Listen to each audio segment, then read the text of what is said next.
Opening కావచ్చు, middle order దగ్గర చాలా డ్రాబ్యాక్ అవుతుంది. అండ్ ఈవెన్ బౌలింగ్ విషయంలో కూడా ఈసారి చాలా వరకు తక్కువ పర్ఫార్మెన్స్ మనం చూస్తున్నాం ఎస్ఆర్హెచ్ నుంచి. సో ఏ విధంగా పికప్ అవ్వాలంటారు ఇవాల్టి మ్యాచ్లో?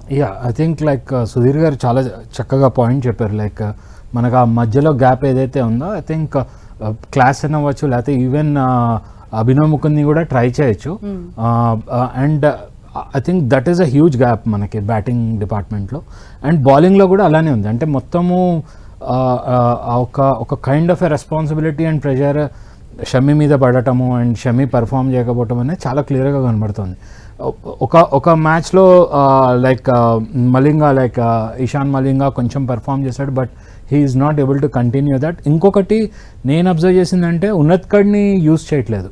మంచి లెఫ్ట్ ఆర్మ్ బౌలర్, ఇవాళ ఏమైనా యూజ్ చేస్తే, ఎందుకంటే రోహిత్ శర్మకు ఆ లెఫ్ట్ ఆర్మ్ బౌలర్ వీక్నెస్ ఉంది. ప్రాబబ్లీ అది ఒక చిన్న అడ్వాంటేజ్గా తీసుకుని ఉన్నత్కడ్ని వాళ్ళు ఏమైనా యూజ్ చేసుకుంటే ఎర్లీ వికెట్ పడే ఛాన్స్ ఉంటుంది. అండ్ ఒక ప్రెషర్, అంటే it's more like a mental game for us today. ఎందుకంటే all strategies are not working. Probably like కొన్ని ఎక్స్పెరిమెంట్స్ చేయాల్సి వస్తుంది ఇవాళ. So let's see how things will shape. So Sudheer గారు, మరి ఇవాల్టి మ్యాచ్లో ఎస్ఆర్హెచ్ ఏమన్నా ప్రెషర్లోకి వెళ్ళే అవకాశం ఉందా? అంటే అలా ప్రెషర్ తీసుకుంటే ఆ ఎఫెక్ట్ ఖచ్చితంగా ఇవాల్టి మ్యాచ్ పైన పడుతుంది. ప్లేయర్స్ అందరూ కూడా కాన్సిక్వెన్సెస్ ఎదుర్కోవాల్సి ఉంటుంది.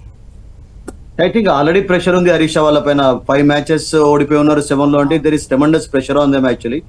Because Karthik also knows, pointed out actually left arm face ని తీసుకొస్తే బాగుంటుంది. కానీ మరొకటి ఇక్కడ యాడ్ చేసేందుకు కార్తిక్ విల్ అగ్రీ ఆల్సో. ఎందుకంటే నాకేమనిపిస్తుందంటే, మీకు బ్యాటింగ్ లో కూడా కొంచెం లోవర్ ఆర్డర్ లో వీక్నెసెస్ ఉన్నప్పుడు కమిందో మెండిస్ ఆడించి మలింగాన్ని పక్కకు పెట్టి ఒక లోకల్ ఫాస్ట్ బౌలర్ ను తీసుకువచ్చినట్లే even that can work out for them. ఎందుకంటే ఇప్పుడు స్పిన్నర్స్ లోనైతే జంపా టోటల్ గా అవుట్ అయిపోయినాడు. అండ్ రాహుల్ చరణ్ ను కూడా వాళ్ళు అనుకున్నట్టుగా ఉపయోగించుకోలేదు. బికాస్ దానికి కారణం ఏంటంటే హైదరాబాద్ లో ఎక్కువగా మ్యాచెస్ ఆడుతున్నారు, 7 matches. అండ్ హైదరాబాద్ లో మీకు స్పిన్ ఫ్రెండ్లీ కండిషన్స్ ఎక్కువగా ఉండవు. సో మీకు జిషాన్ సాధించినటువంటి వికెట్లు అతని పర్ఫార్మెన్స్ అంతా కూడా బయట చూసాం మనం. అండ్ ఇప్పటి వరకు స్పిన్నర్స్ నుంచి పర్ఫార్మెన్సెస్ యాక్చువల్ గా లభించలేదు. జంపా ఉన్నప్పుడు అంతే, జంపా పోయిన తర్వాత కూడా Zeeshan is doing good job in patches actually. చూడండి మీరు, when you compare the other teams with Hyderabad, only 7 wickets మాత్రమే స్పిన్నర్స్ ఇప్పటి వరకు తీసుకోగలిగారు. సో దాంతో క్లియర్ గా అంటే అక్కడ మీకు ఒక బిగ్ డ్రాబ్యాక్ అనేది కనబడుతుంది. అండ్ మీకు ముంబై లాంటి టీం ను కొంచెం కట్టడి చేయాలంటే రోహిత్ శర్మకు కూడా ఈవెన్ స్పిన్ అగైన్స్ కొన్ని ప్రాబ్లమ్స్ ఉన్నాయి. కార్తిక్ చెప్పినట్టుగా లెఫ్ట్ ఆర్మ్ పేస్ మనే కాకుండా ఈవెన్ స్పిన్ అగైన్స్ కూడా తడబడుతుంటాడు. సో అక్కడ రాహుల్ చరణ్ ఉపయోగించి, Rahul of course played for Mumbai, that's a different story. మీకు అక్కడ కొంచెం ఆ వీక్నెస్. అండ్ కమిందో మెండిస్ ఆడించండి. Kamindu Mendis can bowl also. అతను టాప్ ఆర్డర్ లో సెకండ్ డౌన్ లో రావచ్చు, ఈశాన్ కిషన్ థర్డ్ డౌన్ లో రావచ్చు, క్లాసెన్ ఫస్ట్ డౌన్. మీకు ఖచ్చితంగా చెప్పాలి అంటే అసలు యాక్చువల్ గా నితీష్ కుమార్ రెడ్డికి కూడా ఆ రెస్పాన్సిబిలిటీ ఏదైతే ఇచ్చారో అది సరిగ్గా వర్కౌట్ కాలేదు. ఇప్పుడు ఓవరాల్ గా 7 matches లో ఈ స్కోర్ ఓన్లీ 131 runs అండి టోటల్ గా. సో ఒక 50 కూడా లేదు.